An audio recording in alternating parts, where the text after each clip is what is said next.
So, is anyone else wondering why all of us are here? Toru asked. Toru, Kirishima, Aoyama, and Yonda were all in a car, being driven by none other than All Might himself in his skinny form. You're here to escort me around the city, while I go sightseeing. Yonda told them. You know this already. Yeah, but it's a bit weird that all three of us were called for this, Toru noted.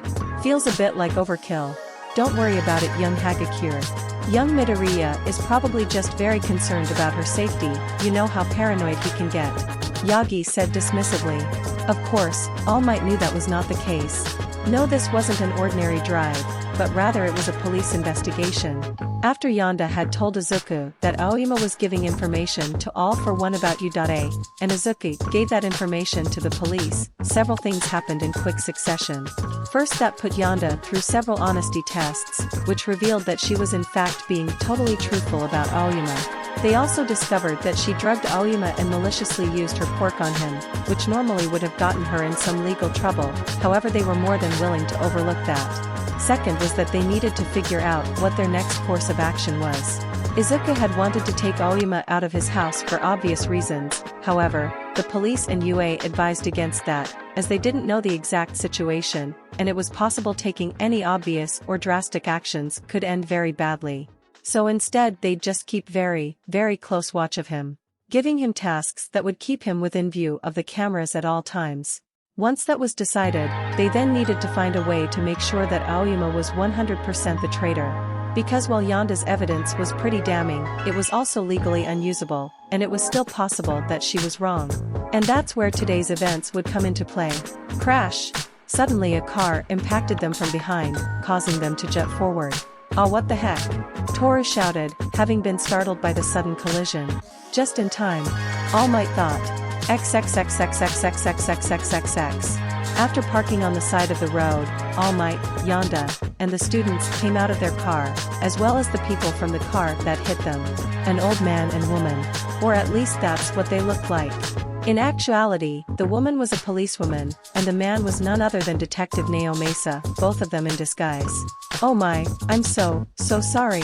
The old woman apologized frantically to All Might.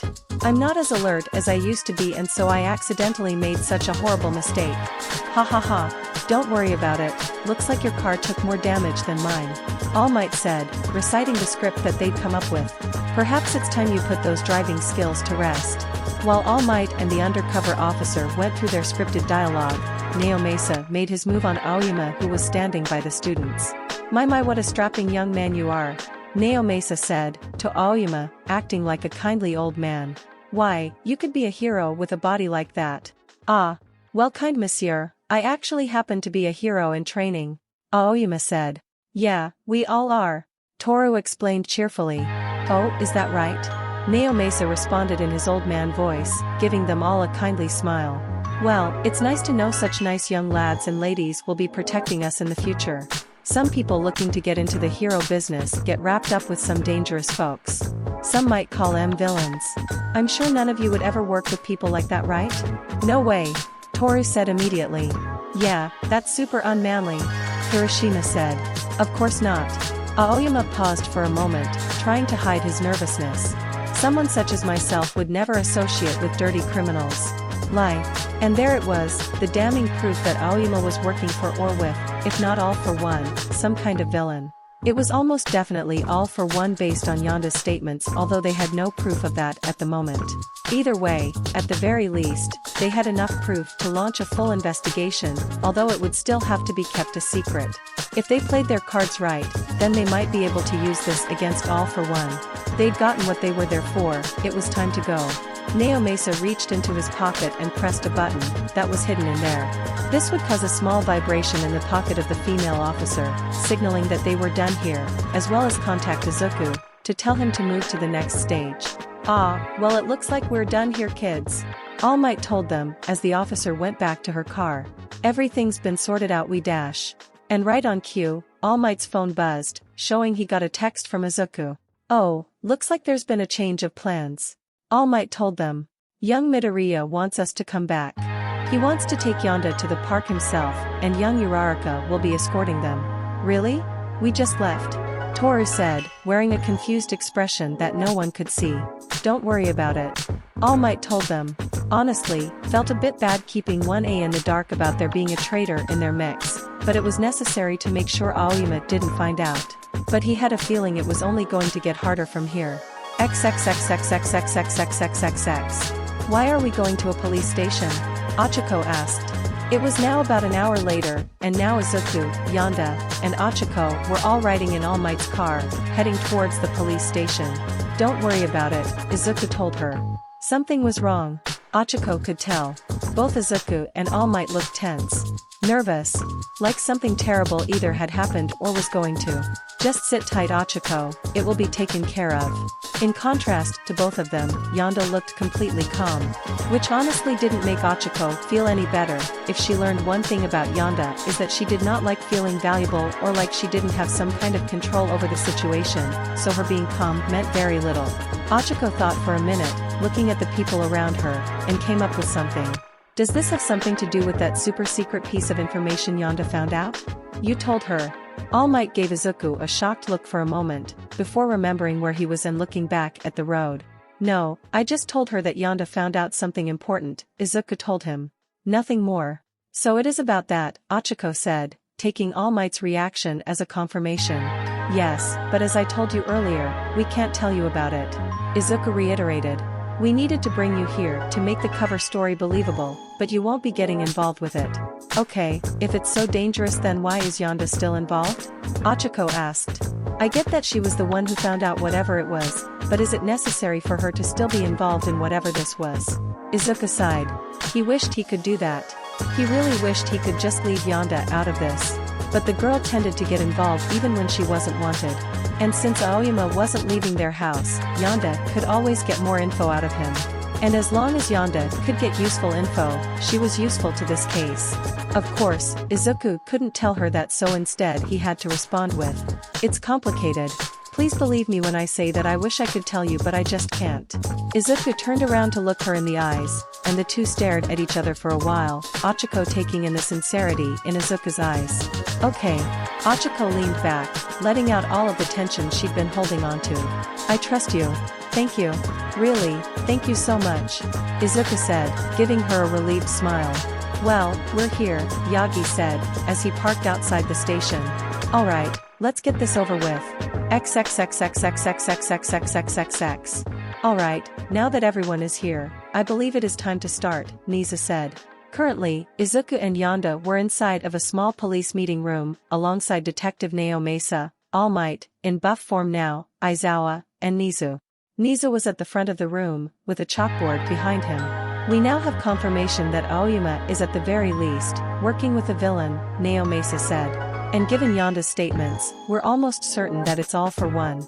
Meaning that All for One is in fact, not dead. All Might clenched his fist in the back. How could I have such a mistake? How could I have been so naive? I shouldn't have just smashed his head. I should have kept punching until there was nothing left. As he was thinking that, Yonda smiled. She'd always known All Might wasn't as pure as the propaganda would lead you to believe. Even he had to have violent, angry thoughts. Even he thought about doing some less than noble things. Because purity was a thing that could only exist in children. And even then it was extremely rare. It was nice to get that confirmation. From what Yonda has told us, he's been giving information about UA to All for One, Nisa said, before turning to Yonda. Ms. Yonda, do you have anything else you'd like to share with us? Of course. Yonda said, her face lighting up as she finally got to show the fruits of her labor. Well, first off, I'm almost 100% sure that he's an unwilling traitor. As in he's being forced? Aizawa asked, making sure to think his question as well as ask it out loud so everyone could hear the conversation. You can tell by the tone of his thoughts. When I catch him thinking about being the traitor, he sounds deeply upset. Like he's being forced to do something he absolutely does not want to do. When he thinks about his classmates, he never sounds angry with them, or like he despises them secretly, or like he doesn't care about them at all. I have caught him thinking sadly about them like he did or is doing something to hurt them. And whenever he thinks about being a future hero, or a student of UA or a hero student in general, I can detect this underlying sense of shame and guilt. All this points to him being forced into giving up information. Very good, Ms. Yonda. Nisa praised her. Using a person's tone to detect hidden meanings is a very smart use of your quirk. However, I do hope you haven't still been influencing his emotions with those candies, otherwise, we can't be certain this information is accurate. Yonda shook her head. Father has kept those candies far out of my reach. Literally, he keeps them on a tall shelf I am physically incapable of reaching. Very good. Nisa nodded. But that begs the question, how is he being forced? Aizawa asked. My guess would be his parents. Yonda added. Whenever he thinks of them, he thinks such kind things, but in such a sad, and even fearful tone. Like they're in danger. My guess is that All For One is threatening them, saying he'll kill them if Aoyama doesn't cooperate. She's 8 and yet she's already a more efficient investigator than some of our own officers. Nao Mesa thought. Thank you. Yonda said to Nao Mesa, giving him a bright smile, causing Nao Mesa to jump a bit as he forgot she could hear him for a second. Interesting. I think I have a theory as to how this all started, Nisa said. You see, as I was doing research on Aoyama, I found something interesting. Aoyama was reportedly a very late bloomer. After months of his quirk not appearing, he was taken to the doctors, where he was diagnosed as quirkless. Izuku's eyes went wide. Quirkless? His parents had multiple tests done afterward, and their call came out the same. Everything pointed to Aoyama being quirkless. Nisa continued. Until a little over a year later, when suddenly Aoyama had naval laser. What's more, I can't find any trace of a quirk similar to naval laser in his family tree, and Aoyama's quirk is incompatible with his body. You're saying that All For One gave him naval laser? Nao Mesa asked, taking some notes. It's a very distinct possibility. My leading theory is that Aoyama was diagnosed as quirkless, and after seeing their son being treated worse and worse by others because of it, they decided they needed to fix this at any cost. So they used the plentiful resources of the Aoyama family to contact All For One and get him a quirk. In exchange, Aoyama would act as a spy for him, otherwise, his parents would be killed. Nisa said, explaining his theory to the room. So, Aoyama's not actually a bad person? Izuku asked, hoping that this was the case. If Aoyama was being forced to spill information, it implied he wasn't the type of person to do anything harmful to his kids while he was in his home. At least not of his own accord. And while that didn't completely put his mind at ease, it relaxed him just a little bit. It's unlikely that he is. Yonda chimed in. From what I've gathered, he seems to be a genuinely good person, with a steady moral compass. He was just put in a truly awful situation. So, how are we gonna go about this? Aizawa asked. Well, we still won't be confronting Aoyama or his parents directly, Nizu explained. All For One is not one for loose ends, and if he sees that we've made a move on the Aoyamas, he may decide to put an end to their lives. And besides, we may find more use for them. For now, we simply need to monitor the Aoyama family. We'll install cameras and wiretaps in their house, and make sure to bug their phones. We don't make a move on them until All For One has been handled. And afterward? All Might asked. That depends. If our assumptions prove correct, and none of this information gets out, then we'll charge his parents for everything. Nisa said. Aoyama, if we are correct, had no real choice in this situation, out the ultimatum, do what I say or your parents die. It'd be completely unfair for us to actually hold accountable for actions outside of his control. Even if that's the case, Aoyama did still feed information to an enemy of the country. The chief is going to object heavily to him getting off scot-free. Nao Mesa sighed. I'm sure he will, and he can feel free to do what he normally does whenever we do something he doesn't agree with, Nisa said. Lay down, and roll over. Yeah, I figured that'd be the case. Nao Mesa shook his head. Meanwhile, Izuku was just rubbing his temples. He really didn't want Yonda to witness this abuse of power done by law enforcement for the sake of a greater good, because that would likely only affirm her troublesome mindset. But also he didn't disagree with what they were doing, so it's not like he could even object to it. Yonda patted him on the back. It's okay, father, nothing that's happening here is something I didn't already expect. That's kind of the problem. Izuku thought, shaking his head. Well then, with that said, I think we're all done here, Nizu announced. Mr. Midoriya, please keep a close eye on Aoyama while he is under your household. We apologize for the inconvenience and stress this brings you, and will compensate you as soon as he leaves, Nao Mesa said. Bribery, another thing he didn't want Yonda around. You should take the money, father, maybe you'll be able to buy Kiba that castle she always wanted. Yonda joked, before flipping through her notepad. Also, we're not quite done here. I have some things you may want to hear. Firstly, Officer Firo was thinking some very inappropriate things about my quote-unquote tiny adorable mouth. So while he is definitely attracted to kids, I can't tell if he's actually done anything illegal yet, so may want to keep an eye on him. Officer Ran is a domestic abuser, Officer Yo is being domestically abused. Officer Kusuri is addicted to meth, and lastly, Officer Retta is having suicidal thoughts. Oh, for fuck's sake.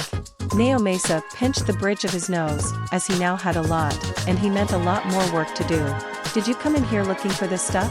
Izuku asked her, also completely exasperated. Of course, I came here looking for problems. This a police station, it's full of problems. Yonda said like it was the most obvious thing in the world. Now that was a problematic statement, and not one Izuku was prepared to deal with at the moment. Neo Mesa was just shaking his head at how unfortunately true that was. I'll leave those issues in your hands, Neo Mesa, Niza said to the detective. Neo Mesa rubbed the sides of his head, as he knew that those cases were going to take up quite a large amount of his time, especially since he didn't have any evidence to start a proper investigation, and had to do his own private, and illegal, investigations himself before he could even get started on tackling these. Yonda's quirk was extremely useful for finding out that crimes were happening, but it put them in a huge bind legally, as they couldn't use any of her information as evidence of any kind. It was pretty frustrating, to say the least. At least for him.